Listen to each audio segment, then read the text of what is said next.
একটু রেখে দেবো, এই ঘিটা পুরোটা পড়ে যাবে। তো হচ্ছে আজকে তোমাদেরকে একটা নতুন জিনিস দেখাবো। তো মামুনি হচ্ছে আজকে ঘি বানাচ্ছে, তো সেটা কিভাবে বানায়। জমিয়েছি 15 দিন ধরে, 15 দিন ধরে শর্ট জমিয়ে, এই যে এটা জমিয়ে তারপরে দুদিন পুরো 24 ঘন্টার বেশি বাইরে বের করে রেখেছি। এই দেখ বাটার হয়ে গেছে, মাখন। এবার এটাকে ভালো করে ধুয়ে নিচ্ছি, এই যে জল দিয়ে ধুয়ে নেওয়ার পরে এটা জল পুরো ঝরিয়ে ফেলে তাই কড়াইতে দিয়ে জাল দেবো। জাল দিলে ঘি বেরোবে, ঘি বেরোবে। আর ঘিয়ের তলায় থাকবে যেগুলো থাকে যেগুলো সরের টুকরো যেগুলো থাকে সেগুলোই খোয়া ক্ষীর, সেটাকেও ভালো করে ধুয়ে নেবো, নইলে টক টক হয়ে যায়। খুব ভালো করে জল দিয়ে ধুতে হবে। ধুয়ে সেটা দিয়ে আমি পনির বানাতে পারি, কোনো রকম চপে দিতে পারি, কোনো মিষ্টিতে দিতে পারি, কিন্তু অবশ্যই বারবার মনে রাখতে হবে খুব ভালো করে কিন্তু ধুয়ে নিতে হবে, নইলে কিন্তু টক অনেকদিন থাকে। তো এবার বাইরে রাখলে কি হয়, এতদিন পোকা হয়ে যায়, ওই জন্য আমি ফ্রিজে রাখি, তাহলে আর পোকা হয় না। তো আপনারা ওইভাবে ট্রাই করতে পারেন। কিন্তু বারবার বলছি ধুয়ে নিতে হবে বারবার, নইলে এটা যে এতদিন থাকার বেলাটা টক হয়ে যায়, যার ফলে খোয়াটাও টক হয়, এটাও টক হয়ে যায়। এই ভালো করে বারবার খোয়াটাও ধুয়ে নেবো, পরে যখন বানাবো খোয়াটা যখন হবে তখন বলবো। খোয়াটাকেও আমি কিন্তু বারবার খুব ভালো করে ধুয়ে নেবো, তবে ওর টক ভাবটা যাবে, নইলে কিন্তু টক হয়ে যাবে।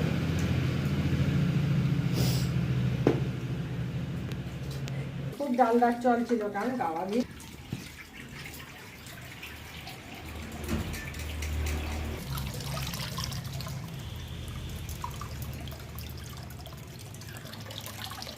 যে জলটা করছে তাতেও দেখো ঘি বাটার ভেসে ভেসে উঠছে, ওইগুলো আমি হাত দিয়ে আবার তুলে নেবো।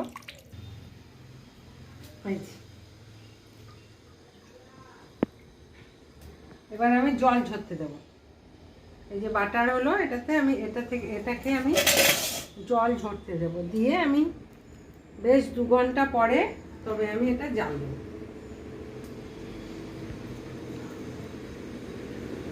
তো এইভাবে জলটা ঝরতে দেয়া হলো, এই যে ঝরে পড়বে, 2 ঘন্টা পরে আমি জাল দেবো, পুরো জলটা ঝরে যাবে।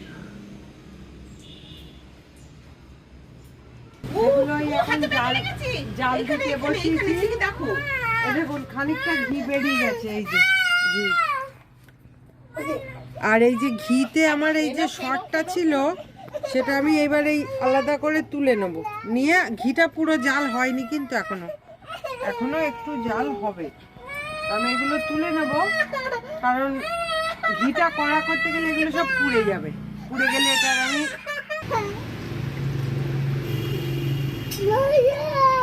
থেকেও ঘি পড়ছে, একটু রেখে দেবো, এই ঘিটা পুরোটা পড়ে যাবে। আর এইটা আমি পরে ধুয়ে এটা খোয়া হিসেবে ব্যবহার করব, কিন্তু খুব ভালো করে ধুতে হবে, নয় টক। এই যে এটা পড়ে যাবে, পড়ে গেলে আমি ঘিটা ভালো করে জ্বালিয়ে নেব, নিয়ে আবার ছেঁকে নেব।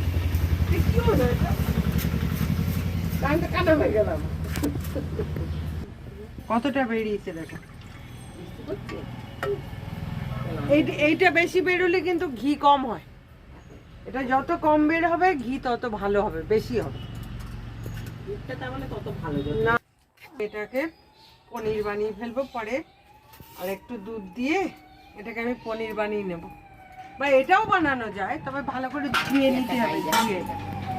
অ্যাম্বুলেন্স এটা কি গাড়ি। এবার ঘিটা আমি আরেকটু জাল দিয়ে নেবো, ঘিটা পুরো জাল হয়নি, কাঁচা, মানে এখনো একটু হালকা আছে, এটাকে আরেকটু কড়া জাল দিতে হবে। এইটা হ্যাঁ কেন হয়ে গিয়েছে, এত ছিল শিখে কেন এখন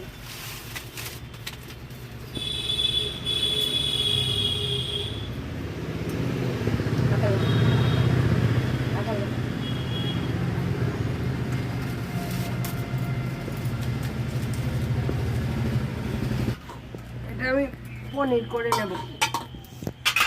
এটা ভালো করে ধুয়ে কাপড়ে বেঁধে তাই চাপ দিয়ে দিলেই পনির হয়ে যাবে। যেহেতু একটু অল্প আছে, নরম আছে, শক্ত আছে, তো পনির হবে। আর দেবো না জল গিয়েছিল, এটা আমি এই জল দেবো। এবার জল দিয়ে ভালো করে ধুয়ে নেব। ভালো করে ধুয়ে নিয়ে কাপড়ে বেঁধে আমি শিল চাপা দিয়ে রাখবো। এখন এটা ভিজবে, একটু টক টক তো, ভিজিয়ে নেব। আর এদিকে এখনো এখনো ঘিটা বেশ ঘিটা এই যে কিছুক্ষণ জাল ফুটবে। দিতে হবে। হ্যাঁ, এখনো এই যে ঘি, এখনো জাল দিতে হবে। এই যে, আর একটু জাল দিয়ে নেবো, নিয়ে ছেঁকে নেবো। হয়ে গেছে ঘি। এটাকে দিয়ে কি করে পনির বানানো হয় সেটাও আপনাদের সাথে শেয়ার করব। দুধের কিছুই নষ্ট যায় না, দুধের কিছুই ফেলা যায় না। ভগবান আমাদের গরু এমন এক জিনিস দিয়েছে যে কিছুই ফেলা যায় না। হ্যাঁ, দুধ খাও, খাও, ঘি মিষ্টি খাও, বানাও, ওর থেকে হ্যাঁ। ছানা কাটো, আবার সেই সরগুলো দিয়ে আবার ঘি বানাও, পনির বানাও। অবশ্যই, এমনকি গোবরটাও কাজে লাগে। হ্যাঁ, বন্ধুরা, এই যে আমার ঘি ফুটে গেছে। ওই যে একটু কম ছিল, সেটা আমি ফুটিয়ে নিলাম। এই দেখুন, ঘি আমার রেডি, কিন্তু ঘিটা আমায় ছেঁকে নিতে হবে ভালো করে। ঘিটা আমি এবার ঢেলে দেবো।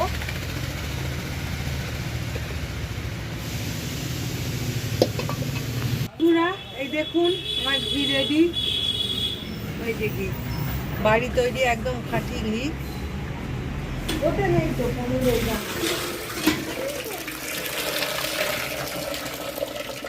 এই দেখুন, জলে আমি পনিরটা এইগুলো খুব ভালো করে ধুয়ে নেব, তাহলে এর টক ভাবটা কেটে যাবে।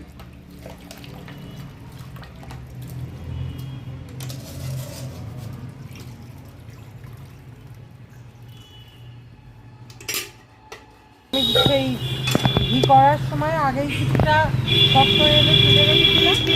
এটা বেশি শক্ত হয়ে গেলে খোয়া হয়ে যাবে। আমি অল্প অল্প রেখেছি, এই যে সব।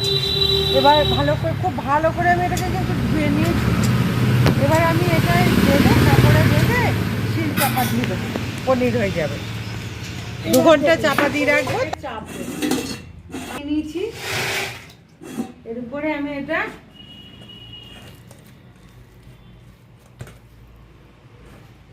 দেবো। এবার আমি এর উপরে দিয়ে দেবো এই শিলটি। 2 ঘন্টা চাপা থাকবে, তারপরে আমি ওটা তুললে একদম চাপ বেঁধে যাবে পনির। এবার কেটে কেটে যা আপনার ইচ্ছে। সকালবেলায় সেই যেটা চাপা দিয়েছিলাম, সেটা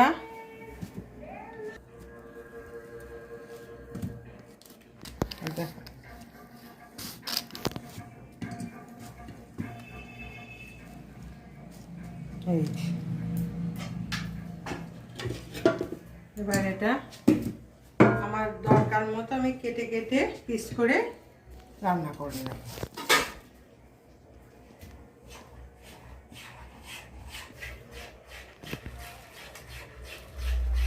আর অল্প টক মিষ্টি।